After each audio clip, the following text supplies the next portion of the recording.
Hello po mga kababayan, si Dante Maravillas. Pag-usapan natin si Marcoleta kasi safe na daw si Marcoleta. Nakalusot sa butas ng batas. Makita niya kasi Mr. Maravillas, ang tinitingnan nila yung butas. Yun na nga ang problema dito sa Pilipinas. Laging naghanap ng butas na ang dapat ginagawa nila, takpan yung butas para mapanagot yung dapat managot. Kung may butas, takpan. Ang hanap nila yung butas para makalusot. Di ba? Yan sabi dito. Comelec admits it cannot punish Marcoleta over 75 million undeclared donation due to legal loopholes. Comelec explains loopholes that made Marcoleta's SOSE violation untouchable. Kaya dinismiss nila yung reklamo, yung kaso. Tiningnan yung butas para makalusot. Tiningnan yung butas. Imbes na pasakan yung butas, tiningnan yung butas. Malinaw po na inamin ni Marcoleta yung pagtanggap niya ng pera. Nagyabang pa nga sa interview ng Net25. Di ba? Kahilig kasi ninyo maghanap ng butas. Kaya hindi nagustuhan mga kababayan ng mga netizens yung naging desisyon ng Comelec. Apollo Castillo Balmes. Comelec is like a laundry machine. Di ba? Sabi ni Antonio Estanislao, sagot kita kapatid, Comelec ka lang. Sabi ni Ray Conde, nabutas na batas, only in the Philippines. Moises Dola Parani Jr., commission lang ata alam ng Comelec. Bel Roque, may araw ka rin. Sige, hanap nila ng butas para makalusot. Ba't kayo naghanap ng butas para makalusot? Malinaw, mga kababayan, inamin mismo ni Marcoleta, tumanggap siya. At hindi na-declare sa kanyang SOSE yung pagtanggap. Di ba? May problema talaga po ang ating Commission on Election. Yan ang sabi dyan. That was the upshot of the 601 ruling ng Comelec according to its resolution dated March 18. The Comelec adopted the recommendation of its Political Finance and Affairs Department to absolve the senator of an election offense while simultaneously acknowledging that he did not comply with the Section 109 of the Omnibus Election Code. Kita mo na. Comelec Commissioner Ray Bolay himself acknowledged the poll body has its hands tied. Nakatali daw yung kanilang kamay by a tangle of outdated laws pressed in an interview on a Storycon on whether Marcoleta truly faces no sanction at all. Paliwanag po ni Bolay, sa amin po, I'm afraid to say na wala kasi kailangan po kami sumunod sa batas. Hindi naman ho kami ang gumagawa ng batas. Palusot ni Bolay. Nakakita ng butas.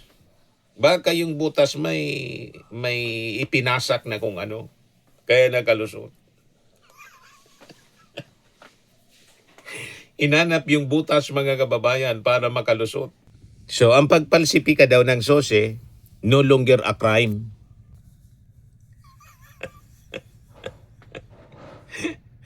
Di ba mga kababayan? Ang pagpalsipika ng SOSE, hindi na krimen. Tinanggalan niya kasi yung provision. Yan o. Among the sections removed was 109, which requires candidates to file full in itemized sources. Comelec Chair George Garcia also explained yesterday that today, a candidate who does not comply with Section 109 is no longer criminally liable. Anya. A person may still face fines and permanent disqualification from office applies on second offense. Anya. Ang pwedeng kasuhan niya yung donors. Ayan o, sabi dyan. Yung nagbigay, pwedeng kasuhan. Yung tumanggap, hindi pwedeng kasuhan. May problema talaga po, mga kababayan. Nagbigay na, kinasuhan pa. Yung tumanggap, hindi pala pwede kasuhan.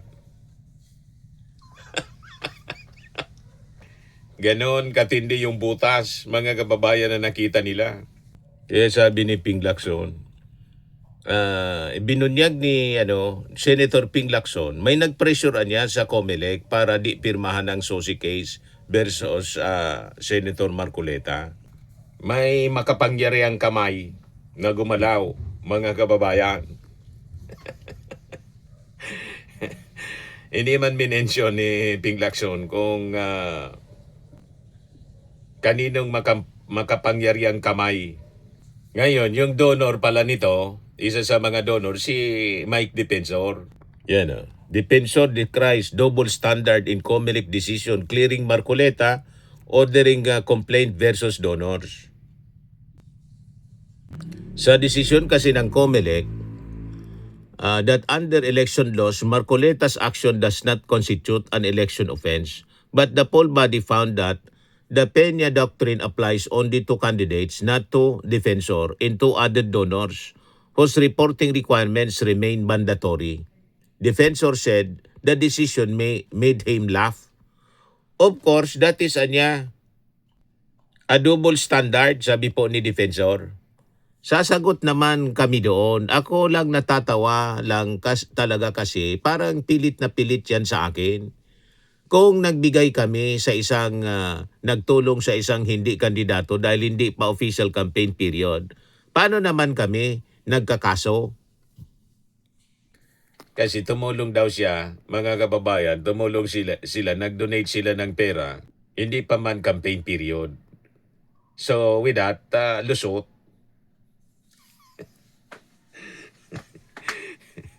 So ganon mga kababayan. But anyway, pag-usapan natin po. Kasi sa tingin natin, it is a grand design. May anino, mga kababayan, si The Little Girl, si GMA, sa likod ni Marcoleta. Tingin natin may sabuatan, mga kababayan, tulad ng sinasabi ni Ping Lacson, may nag-pressure niya. So ito po ay hindi lang simpleng pag-absuelto sa isang senador. Isa siyang pag-amin sa isang mas malaking katotohanan na ang alyansang Duterte Arroyo, mga kababayan, buhay na buhay. At kanilang pangunahing alas, kitang-kita, si Rodante. Sabi nga, ito yung pinagdududahan na ilalaban na Vice Presidente. Na siyang maghahabol, mga kababayan, doon sa mga political enemies. So sa pamamagitan ni Mike Defensor, ang legal fireman at strategist, mga kababayan, ni GMA, nasisiguro ang kaligtasan, safe na. Si Marcoleta, para siyempre tuloy lang ng kanilang agenda. Ano niya, Mr. Maravillas na agenda? Protection siyempre kay Sara. Mula sa impeachment at saka sa budget scrutiny. So hindi po ito hostisya kundi isang political masterstroke ang tingin natin. So ang issue, mga kababayan, inimbestigahan si Marcoleta matapos aminin yung 75 million na donation na hindi po diniklara sa SOSE. Ang ginamit na dahilan, anonymous daw yung mga donor. Ang resulta ng investigasyon ng COMELEC, lack of evidence. Saka ginamit po yung decriminalization ng SOSE violation bilang botas para makalusot yung senador. Safe na.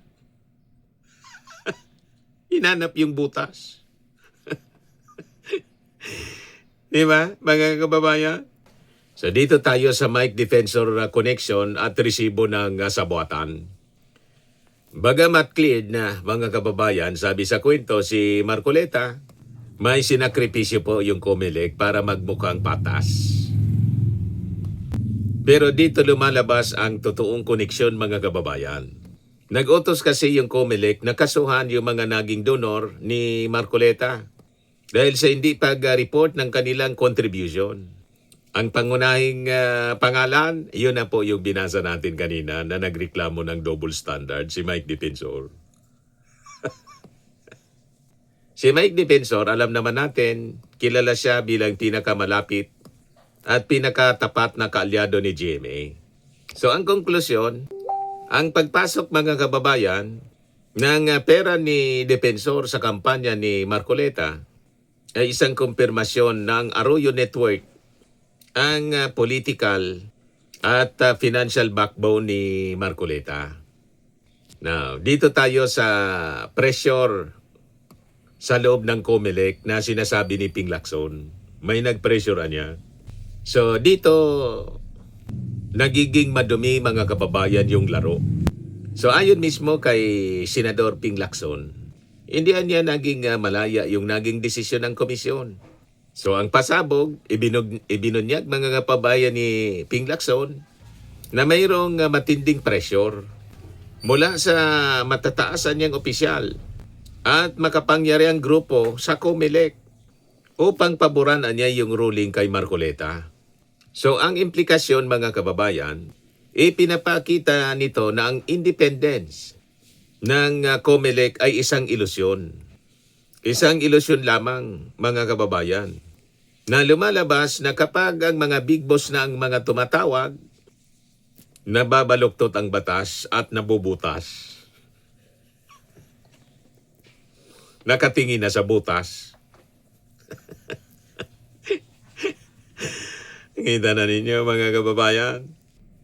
So, pag-usapan natin ang Duterte Arroyo Axis, ang proteksyon para kay Sara.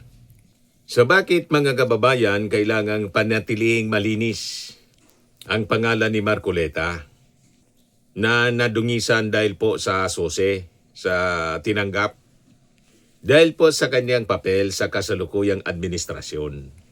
Pambansang shield siya. Si Marcoleta ang nakikita mga kababayan na pinakamatapang na depensa ni Sara sa Senado. Siya po ang umaharang sa mga tanong sa misuse ng OBP funds. Saka siyempre yung banta mismo ng impeachment. Budget defender siya. Siya ang boses na lumalaban para sa mga pondo ng Duterte. So ang pag-absuelto sa kanya, mga kababayan, ay garantiya para manatiling intact ang depensa ni Sara sa Senado. Ganon po yon mga kababayan, ang ating pananaw. Then dito tayo sa Marcoleta 2028 strategy. So ang ruling na to mga kababayan ay hindi lang ito para sa kasalukuyan. Paganda itong malinaw para sa 2028 presidential elections. Clean slate para sa 2028. Ika nga. So sa pag-clear sa kanyang mga kaso, binigyan siya ng COMELEC ng linyadang pangkandidato para sa mas mataas na posisyon. Yan ay bilang isang running mate ni Sara Duterte sa 2028. Then comes the INC factor. Alam mga kababayan ni GMA at saka ni Mike Defensor na si Marcoleta ay may malakas na hatak sa Iglesia ni Cristo. Iglesia ni Cristo siya eh. Ang pagprotekta sa kanya ay paraan mga kababayan para makuha ang pabor ng black voting para sa susunod pong presidential elections. Ang master strategist, the little girl. Si GMA mga kababayan. Hindi po gagalaw si Mike Defensor kung walang basbas mula kay GMA. Sa likod mga kababayan ng bawat legal loophole at anonymous na milyon, nandyan ang anino ng the little girl, member of the original band, The Plotter. Di ba mga kababayan? So nandyan ang legal fireman na tinatawag. Ginamit yung mga kaalyado para kontrolin ang takbo ng COMELEC ruling. Then, control and power. Layunin nilang kontrolin si Marcoleta. Protektahan ang mga Duterte at siguruhin mga kababayan ang kanilang pagbabalik sa ganap na kapangyarihan sa 2028. Ganon ang galawan mga kababayan. Ang katotohanan, nagkaroon ng selective justice. Yon ang makikita natin sa naging ruling ng COMELEC. Pinatunayan ito mga kababayan na kapag kalyado ka ng mga Duterte at protektado ng makinarya ni GMA at Depensor, ang batas ay nagiging suggestive na lang at hindi na mandatory. So si Mike Depensor ang nagsisilbing fall guy at financier, habang si Marcoleta nagsisilbing attack dog sa loob ng Senado. Malinaw naman yan po. Hindi ba alata? O di ba po? So hindi po ito winner mga kababayan ng demokrasya, kundi ito po isang grand design ng mga trapong gustong manatili sa pwesto ng habang buhay sa pamamagitan po ng pagmamanipula sa ating mga institusyon. So sa politika mga kababayan na niluluto ni Jimmy at saka ni Sara, lumalabas na yung batas ay para sa mga kalaban lamang. At habang naririyan si GMA, siya ay mananatiling leader, hindi po ng sambayanan, kundi ng kanyang mga aliporis lamang. Ganon mga kababayan. Yung sabi sa post ng resibo, malinaw ngayon kung sino ang mentor ni Sara Duterte. Si Hilo Garci. Hello, Garci.